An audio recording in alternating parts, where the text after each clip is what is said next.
बच्चों, एक बार फिर एक महत्वपूर्ण चैप्टर मैं शुरू कर रहा हूँ जिसका नाम है प्राइम फैक्टराइजेशन। बच्चों, सबसे पहले हम कोई भी चीज़ पढ़ते हैं तो हमको ये जानकारी होनी चाहिए कि आखिर हम पढ़ क्या रहे हैं। प्राइम फैक्टराइजेशन, प्राइम के माने क्या होता है, फैक्टराइजेशन के माने क्या होता है। यदि इसकी हिंदी की बात करें तो इसका मतलब होता है अभाज्य। अभाज्य माने होता है वो संख्याएं जो या तो खुद से विभाजित हों या 1 से विभाजित हों। और फैक्टराइजेशन माने होता है गुणनखंडन। इसको कहते हैं गुणनखंड। का मतलब क्या होता है, किसी संख्या के ऐसे टुकड़े कर देना जिनका आपस में गुणा करें तो वो संख्या आ जाए। तो हम ऐसे किसी भी संख्या के अभाज्य गुणनखंडन पता लगाने जा रहे हैं कि आखिर उस संख्या के कौन कौन से ऐसे टुकड़े हैं जो अभाज्य हैं। उनको कहते हैं प्राइम फैक्टराइजेशन।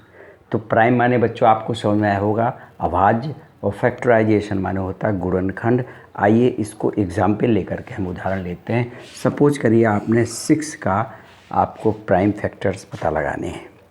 तो 6 के आप देखें तो 1 × 6 ये भी इसका टुकड़े हैं, ये भी इसके फैक्टर हैं, गुणनखंड है। एक टुकड़ा है 2 × 3। आप एक एग्जाम्पल और 20 का लीजिए। 20 को हम लिख सकते हैं 1 × 20, 4 × 5, और लिख सकते हैं 2 × 2 × 4, 2 × 2 × 5। आप ज़रा इन दोनों फैक्टर्स के, दोनों संख्याओं के टुकड़े देखिए, गुणनखंड देखिए।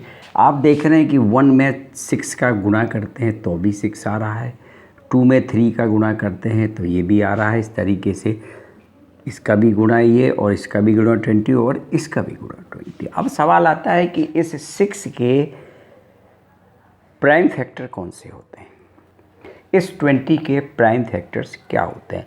आप 6 की बात करें तो इसके ये फैक्टर देख रहे हैं, इन दोनों में, इनमें और इनमें, तीनों में आपको क्या अंतर समझ में आ रहा है, क्या हल्का सा डिफरेंस क्या समझ में आ रहा है। समझ में आ रहा है कि जब 1 और 6 को लेते हैं तो 1 तो ठीक है, खुद से विभाजित है या 1 से विभाजित है, लेकिन 6 एक ऐसी संख्या है जो 1 से भी डिविजिबल है, और खुद से भी डिविजिबल है, और 1 से भी डिविजिबल है, और 6 से भी है, और 2 से भी है।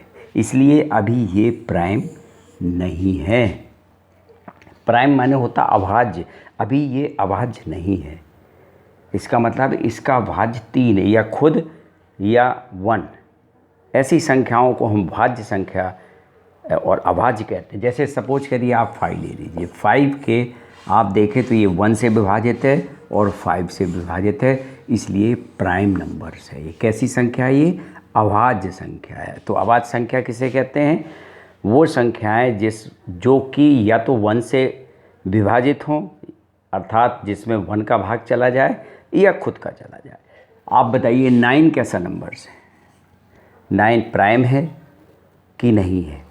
आप बताइए 9 1 से विभाजित है, यस। 9 से विभाजित है, यस, लेकिन ये 3 से भी विभाजित है, इसलिए 9 is not a prime numbers. 9 prime number नहीं है। तो प्राइम नंबर्स आने माने अभाज्य संख्याएं वो संख्याएं कहलाती हैं जो या तो खुद से विभाजित हों या 1 से विभाजित हो। अब आता है प्राइम नंबर के बाद आता है कंपोजिट नंबर, जिसको हम भाज्य संख्याएं कहते हैं। कंपोजिट नंबर, जस्ट इसमें थोड़ा सा और इम्प्रूवमेंट कर दीजिए। वो संख्याएं जो खुद से विभाजित हों, 1 से विभाजित हों, और कम से कम एक और ज़्यादा से हो, अधिक से अधिक किसी से भी हो, लेकिन 2 से ज़्यादा होनी चाहिए।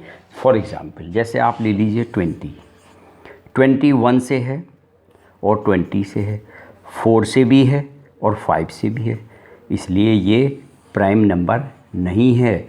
ये कैसा नंबर है, जब प्राइम नहीं है तो एक कंपोजिट नंबर है। कंपोजिट नंबर आगे आएंगे आपको बताऊंगा मैं, लेकिन सबसे पहले आती है प्राइम नंबर। तो बच्चों सबसे पहले आपको प्राइम नंबर पता होना चाहिए और फैक्टराइजेशन पता होना चाहिए, जो कि मैं आपके सामने लिख रहा हूँ। 6 के ये फैक्टर है और ये भी फैक्टर है, 20 का ये भी गुणनखंड है, ये भी गुणनखंड है और यह भी गुणनखंड है।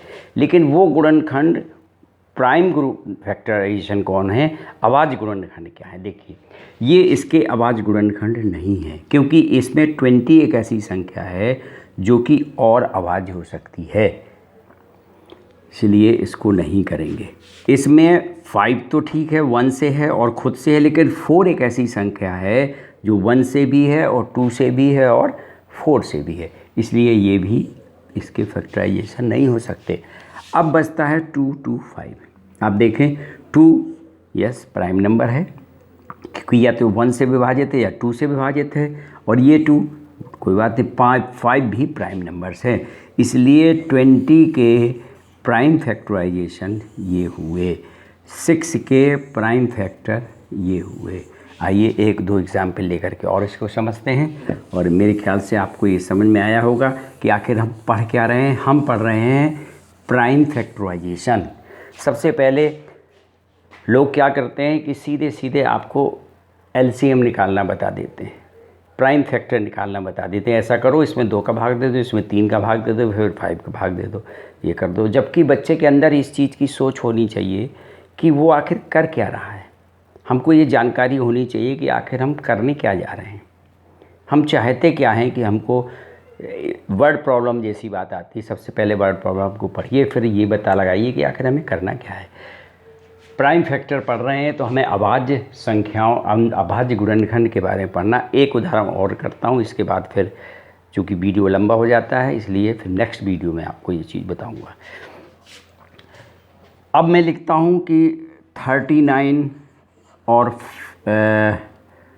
26। बताइए इसमें ये प्राइम नंबर है, कौन से प्राइम नंबर है?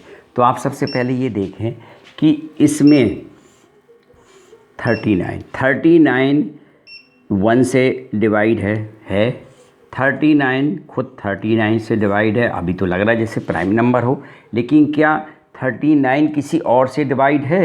यस, मेरे ख्याल से 13 से डिवाइड है, इसलिए प्राइम नंबर नहीं है। इसकी तो बात ही कुछ नहीं है। ये तो 1 से है और 26 से है, 13 से है, और हाँ ये भी प्राइम नंबर नहीं है। तो वो नंबर्स जो खुद से हों या 1 से हों, उनको कहते हैं हम प्राइम नंबर्स। अब सवाल आता है कि प्राइम, तो अभी मैंने आपको उदाहरण बताया था 20 के कई गुणनखंड मिले थे, लेकिन जो हमने इसको गुणनखंड माना था, 6 के कई गुणनखंड थे, लेकिन हमने इसको मान्यता दी थी। क्यों मान्यता दी थी? कि इसके जो भी फैक्टर आ रहे हैं वो सारे प्राइम हैं। प्राइम क्यों? क्योंकि इन फैक्टर्स में, इन अंकों में खुद का भाग जाता है और 1 का भाग जाता है।